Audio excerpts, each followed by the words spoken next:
Well, hey, good morning. Thanks so much for joining us here on the Daily Brew. Joshua, lots of excited fans today because Razorbacks are headed back to Omaha for the College World Series. Oh, yes. It's exciting times. And we're in a Razorback tie today. You can't see it, but it actually has the U of A logo on it. So there we go. Excited for that. And wore a red jacket yesterday, which I think is a lucky jacket now. Yeah, so. I saw that post on social media. I think Jacob Luthi posted, and he's like, oh, Joshua wore his Razorback red, but I forgot.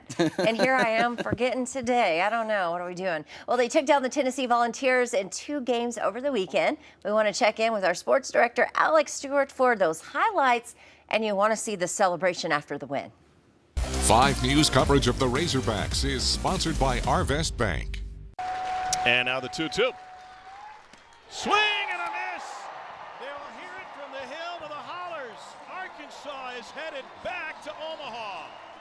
That's right. Get them bags packed, Hogs fans, because the Razorbacks are going back to Omaha. And I know most of you are coming along, but before you start packing, let's check out how it all happened. It was the madman Liam Doyle starting for Tennessee yesterday, which is why the Orange weren't worried after the Game 1 loss. He faced off against the Rooster, Gage Wood. However, the madman was up before the Rooster, and with 6 Ks, he was sending the Hogs to bed early. That is until the 3rd. Bases loaded, Charles Davilan, no doubt, and here's a bat flip for you. That hit from Chucky was anything but child's play. He brings home 2. However, Rocky Top would chop into that lead with public enemy number 1 in NWA, Andrew Fisher. He grounds into a double play, but brings home a run to have the lead. However, an inning later, the Hogs put the madman in a straitjacket. They re-honored that boy, made him work. His day was done after 3 2/3 innings. Whether or not it was the right call by Tony Vitello will be debated because immediately after, wild pitch, runner scores. So, putting the rotation in pitching rotation, Vitello changes again, and for putting so many people up in their house, Arkansas makes him pay rent. Logan Maxwell, how about the Super Regional round for your first career Grand Slam, and it's 7-1 Arkansas. He was a triple shy of a cycle yesterday. They'd add another run off a Kohio Aloy single before it was time to cue up the Aerosmith and blast Walk This Way. Rocky Top walks another 2 runners in before they finally escape the inning, and glory be, the Hogs just continued to pour it on as the game went. Ladies and gentlemen, it is my pleasure to tell you the Arkansas Razorbacks are headed back to Omaha. The Omaha Hogs are officially here. I've said this all year that this is a special group. I mean, these guys have fun. They get along. You know, they're fun to coach. They're fun to be around. I mean, they got some personality, and it would have been hard for me. This good a team didn't get to Omaha without winning a championship. I mean, if we'd have lost this series, it would have been like, that's the best team that didn't do anything here. And now it's one of the best teams that's ever come through here. You never know how it's going to go from here, but they're down to the final 8, and you know that's a championship to me. You get to Omaha, that's big. And the boys were celebrating like it. Check these out. Vahiva Lloyd taking the trophy, and he out of there into the crowd. He's a man of the people, making the Hogs walk through the concourse. Then, of course, you got to take that bad boy out into the hog pen. Those fans are just as loyal as anybody before finally, is it really a trip to Omaha? If you aren't jumping in the lake out back, absolutely not. The boys living in the moment, and they should be. I was just following V. He was like, let's go run a lap. I thought we were running a lap on the warning track. He said, I'm going to stands. I was losing energy, but we just kept going. You're still. And someone threw a fish stuffed animal, and guys spilled a little beer on us. It was awesome. We went out to the hog pen, and everyone had their shirts off. It was awesome. That was fun. And then Steel Leaves jumped in the freaking pond. It was so cool. And you know what else is cool? The Hogs going back to Omaha. That will start on June 13th, so you got a little bit of time to pack those bags. We hope to see you out there, but for right now, that's going to be it for your sports. Have yourselves a great day. I wonder if Alex there has an extra ticket, maybe. Oh, yeah. Take us with him. Yeah, that would be awesome. Yeah? Just because, back in Omaha, that's just no better feeling. Okay, I feel like the best place for them to go after was to the fans in the stands, right? Yeah, and I love that they did that just because, like, that's such a huge moment just to share that with the fans and just walk amongst them with the trophy and all that. That's got to be just so cool to experience that. Oh, live. yeah. They want to celebrate just as much. All right, check this out. Ed the Zebra. Have you heard his name? He's been roaming around all of Rutherford County, Tennessee. Finally captured, and this is video of it. A team from Texas that sold Ed actually arrived with a helicopter, located him there in Christian, Tennessee. They dropped a net and airlifted him out. He's vet checked and he's good. But here's Ed's story, okay? So he became an international sensation through social media, memes throughout the country. He originally arrived in Christian May 30th. His owner reported him missing the next day. And so this is how he becomes famous. Drivers on Interstate 24 there just watched him sort of scampering across the highways. You just see Ed, like glimpses of Ed running through. People were reporting it all over the place, and they could not catch this little guy until finally now. I mean, he's been on the run. He looks to have had quite the adventure there. Yeah. I mean, look at him. He's like, hey, like, whatever. I had a good time. He has no guilt. He lived his best life there for a couple of days. And yeah. They're bringing him back to continue his best life. He looks like he's not scared at all in that. I would be terrified, but I always laugh when I see videos like this. Like, I've seen cows and stuff getting transported by helicopter, and they just look like, all right, this is just life now. And sometimes, a lot of time, like, they'll blindfold them, right? But Ed's just like, look, it is what it is. Ed is the first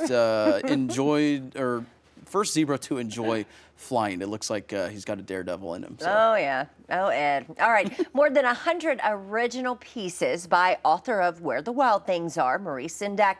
Those are going up for auction, which includes artworks inspired by the author to create some of his works. Now, this is a live auction that will take place starting tomorrow at Christie's in New York City, and it showcases things inspired by wild things and illustrated, by the author himself. There are some of these pieces estimated to go for about $1 million. Wow. So are you a fan of Where the Wild Things Are?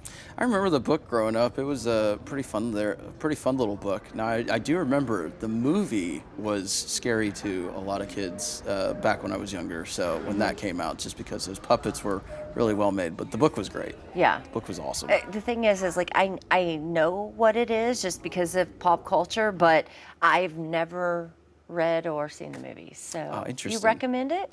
The book, yes. The movie was the movie even now kind of gives me the ick, just because like the monsters in live action are a little bit scarier. So yeah, but it wasn't too bad of a movie. Turn all the lights on and watch it that way, right? All right, this is an interesting story. A bottle carrying the ashes of a woman hoping to travel the world, her family says, washed up on a beach in England. Now, this was just one day after her daughter had actually thrown it into the sea from the very same beach. It had a heartfelt note asking anyone who found it to just throw mom back into the water because she wants to travel the world. They didn't travel far, though, before coming back, and the daughter says, I bet her mom is laughing about this whole thing, that she didn't get too far. It's a staycation in a bottle, I guess. Yeah, definitely. I kind of feel like what a great thing to do, though, right? Like, for the mom to say, I want to travel the world. When I passed away, she was like 51 years old. Just let me see what I can see. Let people toss me around when I show up on shore and see where I can find out to go next. That is a really cool thing to do. Unique and it's a really cool idea just to be able to just kind of travel the world and see everything through that. So that's really cool. I love it. All right, a dog received a life-saving blood transfusion when he was younger, and now he's giving back by donating his own blood. In California, a pit bull named Stanley making a difference. He's cute, right? He's adorable. That is so sweet. Every few months, Stanley visits a veterinary hospital to give blood, helping meet a growing need for canine blood donors. His owner began bringing him after he survived that serious accident as a puppy. And I love this so much because I had a dog once a few years back who, had like some issues and had to have a blood transfusion. And they brought in another dog who was a donor.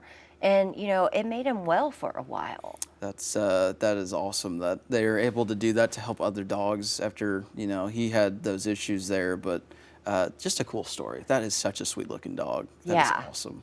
I love it. All right, people from a crazy long distance in Orlando, they couldn't escape the smooth Latin pop of Shakira.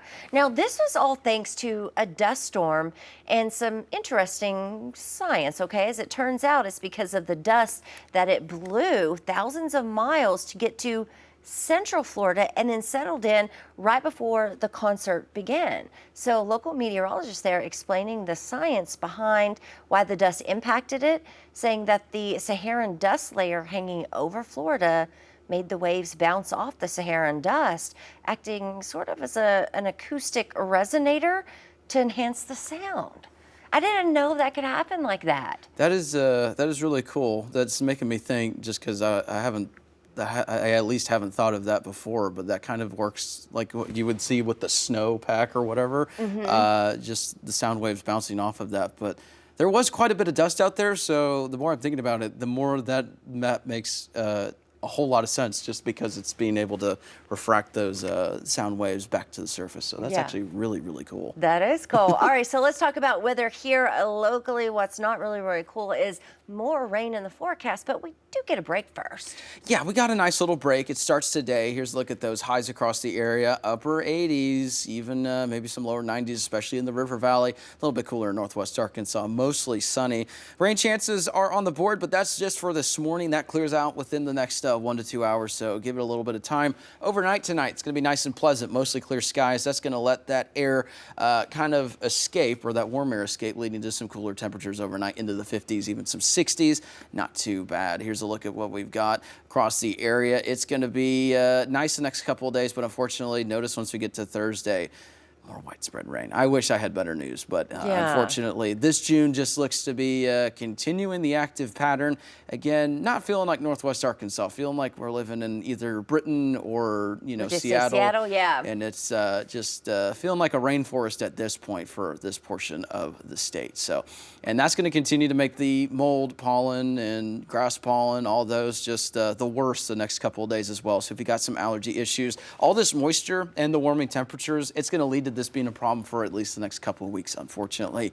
Tree and weed pollen, though, it's on the downward trend, so at least it's not bad across the board. Nice the next couple of days. We're talking some pretty good temperatures as well the next couple of days. It's not too hot, it's not too cool. It's going to be humid, though, so there might be a little bit of a heat index value, but not significant. And then notice rain chances, unfortunately, by mid to late week. So we'll get through the next couple of days with some really nice weather, so get out there, enjoy it. There's been many people going, when can I go to the lake? When can I go to the park? When can I just be at the pool? It's the next couple of days that are going to be the best option to do so. Nice sunshine, and finally feeling like summer, but it's not that oppressive heat, so it's going to be nice out there. I feel like if we could be promised that hot, humid heat would stay away, I would let the rain stick around. I'd want that maybe. Yeah, and it'd be nice if Mother Nature could kind of just throw us a bone where it's not like that oppressive heat, it's not humid, it's not rainy, it's just kind of that perfect corridor where you're in the mid to upper 80s, maybe lower 90s, sunshine, no humidity. It's just nice to be out on the lake. Because we all know those 90-degree, feels like 115-degree days are coming up soon. Oh, yeah. This Texas boy is used to the heat, but he does not like the heat. So, unfortunately, give it a couple weeks, and then we're going to be like, oh, I wish it were cloudy and rainy and all this again when it's, upper 90s and all that. So, but if you want to maybe, I don't know, go out to the lakes, you're going to go floating, those types of things, it's sort of twofold, I guess, because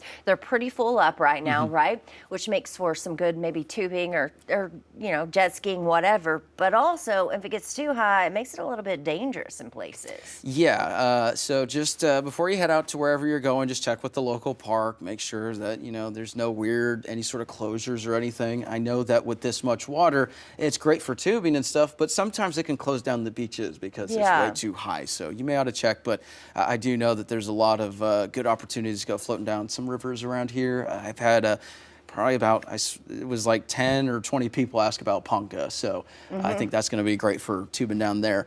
The other thing too is with all this rainfall, it's also going to help to keep that water a little bit cooler. So it's not necessarily bath water when you're out there. So there's a couple of good things with it, but it's also equally annoying when we got all this rain. All right, sounds good. Hey, thanks so much for joining us here on the Daily Brew. It is Monday, June 9th. Join us tomorrow, 7 a.m. We'll be right here.